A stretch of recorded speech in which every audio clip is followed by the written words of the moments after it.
Hari ini kita lagi di SMK Pertanian Garuga. Bisukma percepat perubahan. Somma tahu nadi budai. Ro iya tu tahun masih ajar tu aman sasi banani. Dia musik jahit. Mantap. Sobat Bisukma, kembali bersama Erikson Sianibar dalam acara Bisukma Goes to. Goes to kemana, David? Garuga. Garuga. Tentu penasaran kan? Ikuti terus perjalanan Bisukma Goes to.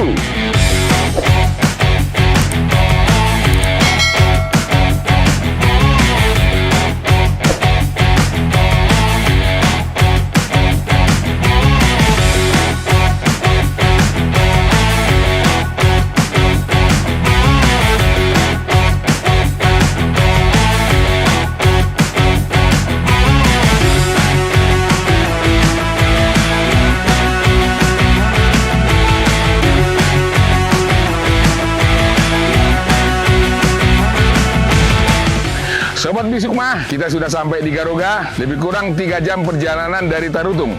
Welcome to Garuga!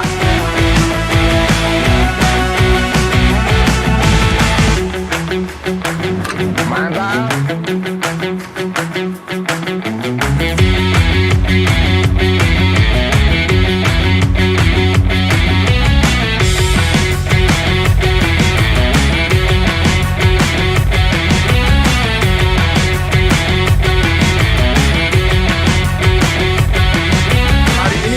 Lagi di SMK Pertanian Garuga bersama dengan Bapak Lubis selaku kepala sekolah. Ya, kita mau bincang-bincang dulu nanti dengan siswa. Kita akan ajak mereka untuk menceritakan seperti apa yang mereka rasakan ketika mengikuti pelajaran di SMK ini. Kita tahu bahwa Presiden Republik Indonesia menyampaikan bahwa saat ini vokasi adalah sesuatu yang memang harus digalakkan. Jadi kita ingin lihat nih seperti apa sih vokasi itu dijalankan di SMK Garuga. Jadi sepakat ya, maka kita harus banyak membaca. Kalau sudah membaca kan banyak, maka kan banyak pengetahuan. Kalau banyak pengetahuan kita itu, maka kita mendiskusikan banyak hal, bisa kita memecahkan masalah-masalah yang ada. Karena ilmunya kan sudah ada. Ketika ilmunya sudah ada persoalan kan? Ada persoalan, maka bisa menyelesaikan persoalan itu karena sudah punya teorinya.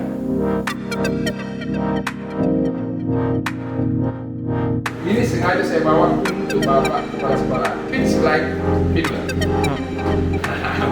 Saya juga belum ada semuanya. Ya ini Pak, kita foto dulu nih.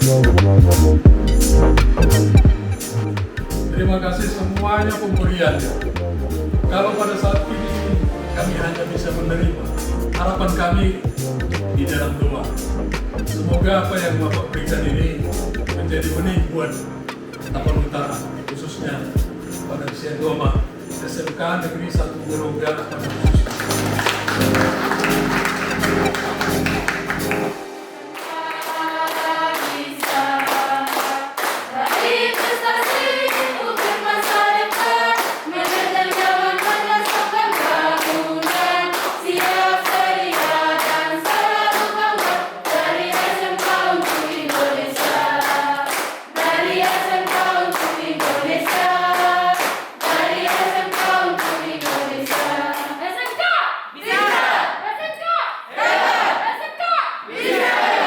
Bisukma percepat perubahan.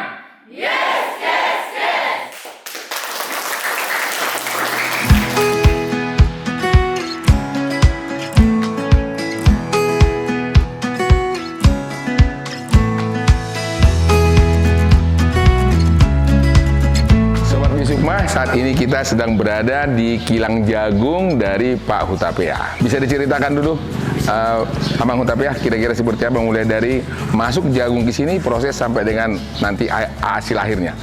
Nah, ini kan jagung masyarakat udah masuk. Ini nanti masuk ke sini ayatannya ini ayatnya dikatakan kumpul. Itu kumpulnya itu tinggal di atas, bijinya yang ke bawah, ya kan? Udah masuk nanti itu diangkat konveyornya ke atas, masuk. Ini kapasitas 6 ton. Ya, kapasitas 6 ton ini hitungannya kotaknya ini 1 ton lah kotaknya. Ya. Per level 1 ton ya? Oke. Itu nanti ini tempat tunggu pemanasnya.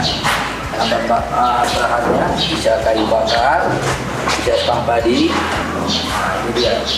Dan panaskan nanti, udah panas, nanti itu dinamo sedot hawanya dari tungku pemanas itu melewati jagung itu sampai 60 derajat maksimal.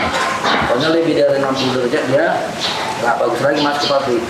Ini ada standar. Nah, itu ya, panas nanti itu sekitar 1% dia per jam per ton.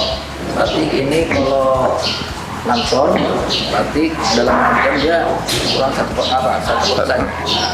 Jadi kita udah sesuai dengan permintaan pembeli.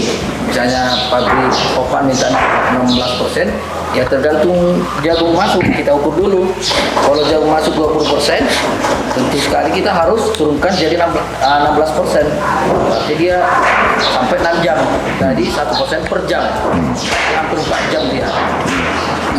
Di pemanas, nanti 1 jam 2 jam kita udah dingin.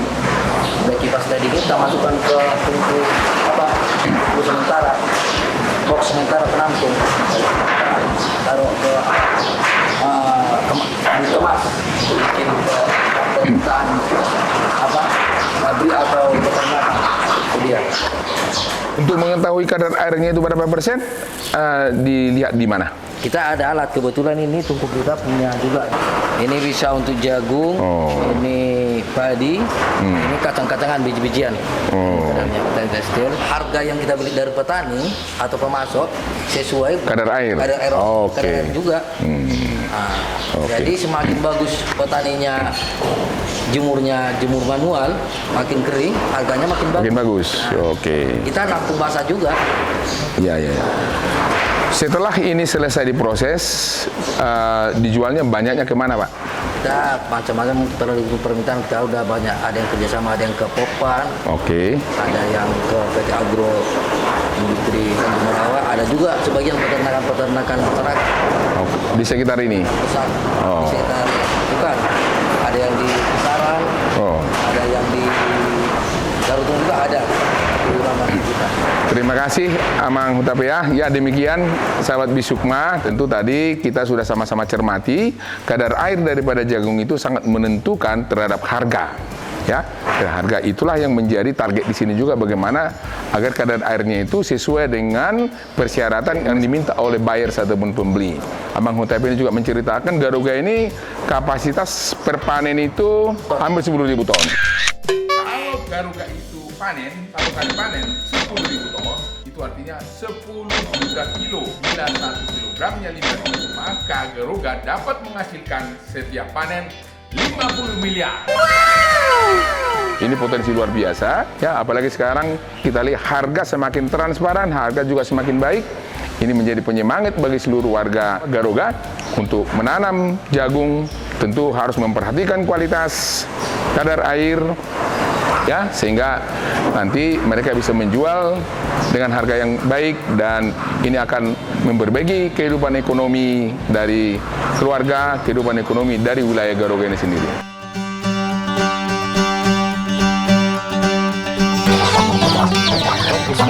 Semua nih.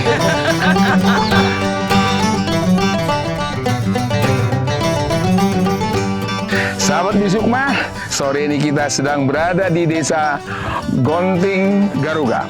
Ya, daerah ini luar biasa view-nya. Kita lihat di belakang ada pegunungan, dan di sekitar ini kita menemukan banyak durian dan tanaman-tanaman lain. Ya, untuk lebih jelasnya kita dengarkan dulu sama-sama seperti apa cerita dari Pak Sahat Cibarani. Baik, terima kasih Pak Sanipar. Terima kasih sudah berkunjung ke Garuga dan ke kebun kita di Durian Musangking Tapanuli. Di sini kita mengembangkan durian unggulan. Ini bagian dari proyek kami di Durian Tapanuli dari sekitar 20 hektar lahan. Ini adalah lahan kedua 4 hektar. Saat ini kita menanam durian musangking sudah berumur 4 tahun dan sebagian sudah belajar berbunga dan berbuah. Kita coba belajar membudidayakan durian-durian unggulan. Ada durian musangking dari Malaysia, ada durian oci atau duri hitam dari Malaysia juga, dan ada durian-durian unggulan Sumatera Utara seperti durian bintana. Kita coba membudidayakan komoditi ini karena kita melihat komoditi ini punya potensi ekonomi yang cukup besar kalau kita budayakan. Dan harga durian yang saat ini sangat tinggi merupakan sebuah potensi pasar untuk kita kembangkan komoditi durian di pertanian kita. Kita akan ekspor ke dataran Cina, ke China. Pasarnya di sana ya. Dulu orang Cina itu yang tinggal di dataran Cina itu alergi terhadap durian. Nah, tapi orang-orang Chinese yang ada di Jakarta, di Penang, misalnya di Kuala Lumpur, di Hong Kong, di Singapura itu terbiasa dengan durian. Nah, ini teknologi informasi lagi yang berbicara. Pak Jack Ma Alibaba, pengusaha Alibaba, mempopulerkan durian ini ketika Cina sudah maju, mempopulerkan durian ini di Cina, mungkin kepentingan bisnisnya untuk menyalurkan durian ini, dan membuat semacam opini di Cina bahwa orang sejahtera itu adalah orang yang bisa mengkonsumsi durian. Nah, sehingga sekarang orang Cina menunjukkan kelasnya sebagai orang berada, orang kelas menengah, orang berduit itu melalui konsumsi durian. Kami melihat durian ini kalau kita urus, kalau kita budidayakan dengan serius, dengan pemupukan yang serius, dengan perawatan yang serius, penyemprotan, tidak seperti praktek perlakuan yang kita lakukan selama ini terhadap durian lokal, di mana kita tidak pernah urus, hanya ditanam, dibiarkan, kita bisa menghasilkan durian kualitas premium yang sekarang digandrungi di seluruh dunia. Ini ada musangking yang kita tanam. Harga musangking sekarang di pasar internasional, di Medan, di Jakarta misalnya, kualitas premium, kualitas A, itu dihargai 250.000 sampai 350.000 per kilo. Satu biji durian musangking beratnya rata-rata 2,5 kilo, artinya hampir mendekati 1.700.000 ke 1 juta per biji. Per biji ya, ini ikut dengan kulitnya, bukan hanya daging buahnya. Nah, ini yang kita lihat sebagai potensi bisnis kalau kita rawat dengan baik. Durian unggulan ini sebenarnya lebih ke sifatnya yang unggul. Yang pertama adalah karena sudah melalui hasil penelitian di Malaysia dan di Thailand, durian ini cita rasanya enak. Yang kedua, warnanya menarik, ada kuning, ada orange. Yang ketiga, kulitnya tipis. Dan yang keempat, itu bijinya kecil. Artinya kalaupun misalnya sebuah musangking hanya 2,5 kilo, itu dagingnya jauh lebih banyak daging buahnya daripada durian-durian lokal kita yang beratnya sampai 5 kilo misalnya. Karena kulitnya tipis dan bijinya kecil. Itu dia. Itulah durian-durian unggulan yang cita rasanya juga sangat creamy, sudah melalui, seperti kami sampaikan, sudah melalui hasil penelitian dan persilangan-persilangan. Dengan membudidayakan durian ini, kami yakin kita akan mendapatkan hasil secara ekonomi yang cukup tinggi. Karena itu kami mencoba melakukan ini dan kami sangat berharap masyarakat Tapanuli Utara, generasi muda, bisa termotivasi untuk melakukan hal seperti ini juga, sehingga kita nanti bisa menghidupi keluarga dari hasil perkebunan ini. Ini 1 hektar kebun durian unggulan ini muat 100 batang dengan jarak tanam 10 kali 10 meter, dan selama menanam ini kita bisa tumpang sari dengan tanaman-tanaman hortikultura lainnya. Kami pikir ini sebuah potensi yang bisa mensejahterakan masyarakat Tapanuli Utara, khususnya kita-kita yang tinggal dan mempunyai lahan di lokasi kebun yang ketinggiannya tidak lebih dari 1.000 meter di atas permukaan laut. Karena habitat durian ini adalah di 200 sampai 900 meter di atas permukaan laut. Itu habitatnya, dan paling idealnya ada di 400 sampai 700 paling idealnya. Tapi di bawah 1.000 masih tumbuh dan bisa dikembangkan. Artinya tadi kebutuhan masyarakat kesehariannya bisa ditutupi dengan hortikultura tadi, tumpang sari ya. Oke. Ya, terima kasih Pak Saad Cibarani. Sahabat Bisukma, kita udah sama-sama dengar bagaimana Pak Saad Cibarani mengembangkan pertanian di wilayah ini. Membahas pertanian memang harus membahas secara lengkap. Ya, moga-moga dengan pemaparan, dengan motivasi, dengan inspirasi yang disampaikan oleh Pak Saad Cibarani petani ini akan menggugah kita untuk mencintai profesi petani. Dan kita udah sama-sama tahu, lahan Bonabasogit, lahan Tapanuli Utara khususnya sektor usahanya mostly adalah pertanian. Tetap semangat sahabat Bisukma, mari kita menjadi petani yang tangguh.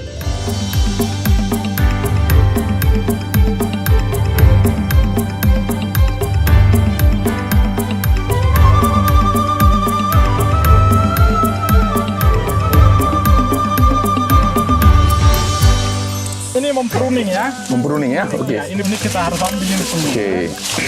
Potong ini semua. Nah, kita mengusahakan dia berbuah di dahan primer supaya buahnya lebih besar. Ketika dia berbuah di dahan primer ini misalnya, itu nutrisinya lebih cepat nyampe. Iya, iya. Sehingga buahnya lebih enak dan warnanya lebih bagus. Ya, ini Siap hadir genggam tanganmu, berbagi rasa di dalam. Omma tabu nadi butai. Ro iba tu tahun mersiajar tu amang saksi barani leleo muse jahe. Itu kan. Jadi Roma udah mulak mamu tu Bonabasogit. Mantap. Lugana, mantap.